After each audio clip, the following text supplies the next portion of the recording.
Hello प्यारे बच्चों, Lakshman classes में आपका स्वागत है। हम लोग 10th क्लास की बायोलॉजी पढ़ रहे हैं।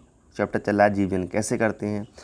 आज हम देखेंगे वर्डिंग क्या होता है या मुकुलन क्या होता है, वो भी एक कोश की जीव के अंदर मुकुलन कैसे होता है। बहुत इंपॉर्टेंट टॉपिक है ये, जरूर देखिएगा आप, ठीक है बेटा।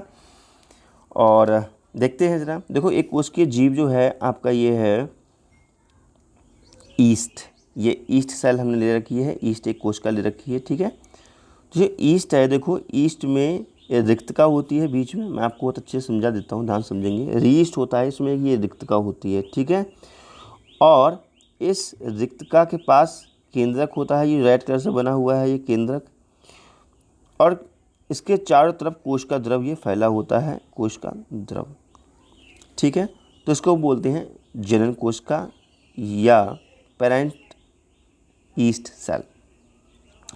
कुछ समय बाद हम देखते हैं कि जो इसका केंद्रक है ये थोड़ा लंबा होता है, देखो। और जब ये लंबा होता है तो यहाँ पे एक उभरा हुआ पार्ट उत्पन्न हो जाता है जिसे हम कहते हैं बड या मुकुल, है ना।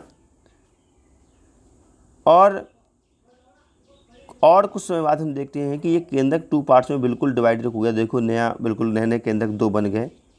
एक केंद्रक जो पुराना ईस्ट था हमारे पास, उसके पास है देखो। और एक केंद्रक जो है वो नया बड तैयार हो रहा है, ये देखो ये बड तैयार हो रहा है, मुकुल तैयार हो रहा है, उभरा हुआ पार्ट तैयार हो रहा है, इसके पास केंद्रक चला जाता है।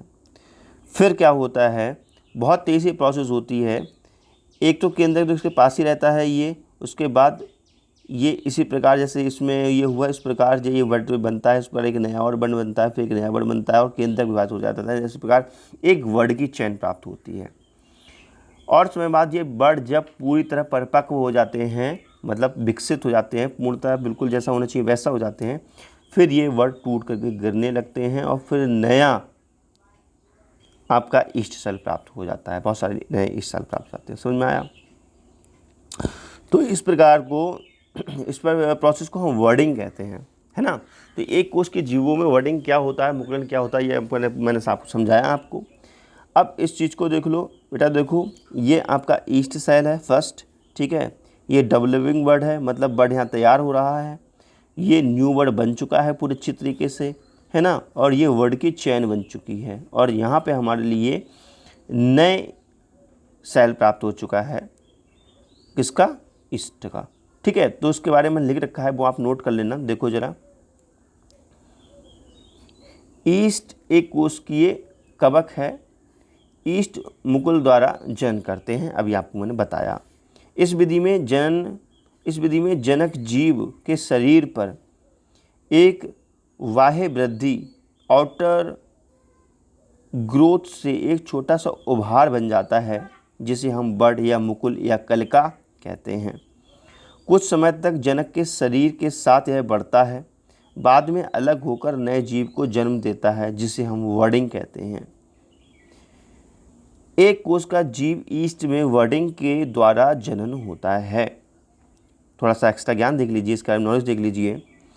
ईस्ट में पहले कोश का भित्ति के बाहर छोटे छोटे वल्ब जैसे उभरने लगते हैं, जिन्हें हम वर्ड कहते हैं।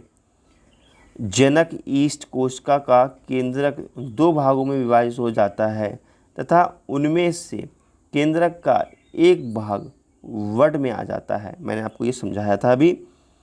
वर्ड जनक ईस्ट से अलग हो जाती है और नई ईस्ट कोशिका बन जाती है। ईस्ट में मुकुलन इतनी तेज़ी से होता है कि ईस्ट में मुकुलन वर्ड जनक कोशिकाओं से अलग हुए बिना भी नई कलिका बना लेती है, जिससे एक ही ईस्ट कोशिका पर कलिकाओं की एक चैन बन जाती है। मतलब वर्डिंग बहुत तेज़ी से होता है, जिसके कारण एक चैन जैसी बन जाती है, अलग भी जल्दी नहीं हो पाते, बहुत तेज़ी से चैन बन जाती है वर्ड की, ठीक है। कुछ समय बाद श्रृंखला चैन की ईस्ट कोशिकाएं एक दूसरे से अलग हो जाती हैं, नया ईस्ट पौधा कवक बनाती हैं, ठीक है। अब बेटा हम देखेंगे जो बहुकोशिकीय जीव होते हैं उनमें अलैंगिक जनन कैसे होता है। तो इसको जानने के लिए आप बने रहिए इस चैनल पे, लाइक कर दीजिए वीडियो को, चैनल को सब्सक्राइब कर लीजिए। नेक्स्ट टाइम देखेंगे इसको।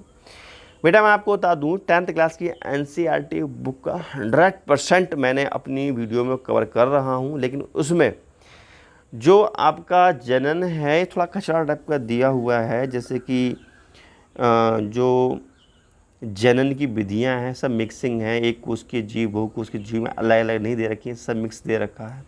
लेकिन मैं आपके लिए अलग अलग करके पढ़ा रहा हूँ कि एक कोष के जीवों में अलैंगिक जनन कैसे होता है, वो मैं आपको क्लियर कर चुका हूँ। एक कोष के जीव में जो अलैंगिक जनन होता है वो आपको पता है कैसे कैसे होता है ना। विखंडन द्वारा होता है, विखंडन दो टाइप से होता है, द्विखंडन और मल्टीपल फिशन, है ना। बहुखंडन वो मैंने आपको समझा दिया, और मुकुलन द्वारा होता है वो भी मैंने आपको समझा दिया। बहुकोष के जीवों में अलैंगिक जनन किन विधियों द्वारा होता है वो हम देखेंगे नेक्स्ट वीडियो में। वीडियो अच्छा लगे तो लाइक कर दीजिए, कमेंट कर बताइए वीडियो कैसा लगा आपको। Okay, bye bye.